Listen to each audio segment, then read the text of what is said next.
রাত 2টোয় উঠে পড়েছিলাম। রাত 2টোয় উঠে পড়ে ভিডিও শ্যুট করতে করতে কাজের জায়গায় চলে এলাম। কাজের জায়গায় এসে দেখছি এভাবে এরা শুয়ে আছে, এবার একটু তুললাম, তুলে নিজের কাজটাও দেখতে লাগলাম। ধান ফান দেখতে দেখতে এই যে পেছনে ভিডিও শ্যুট দেখে ও নাচতে লেগে গেল। নাচতে লাগার পর আমি চলে এলাম এইখানে ধান দেখার পর চাল ঘরে একটু ঘুরতে।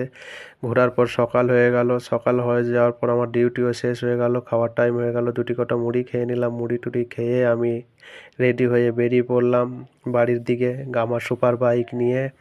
রাস্তায় রাস্তায় আস্তে আস্তে এক জায়গায় দেখলাম যে ক্রিকেট খেলা হচ্ছিল, খেলা দাঁড়িয়ে দেখতে লাগলাম। দেখার পর আবার গাড়ি নিয়ে আসলাম। আসার পর আমি বাড়ি পৌঁছে গেলাম। পৌঁছানোর পর মেয়েটা আমার কাছে চলে এলো। একটু বাড়ির ভেতরে ভিডিও শ্যুট করতে করতে মেয়েটাকেও আমার কাছে ডাকলাম যে আমার কাছে আয়। আমার কাছে চলে এলো। আমারও খাবার তৈরি করছিল মা।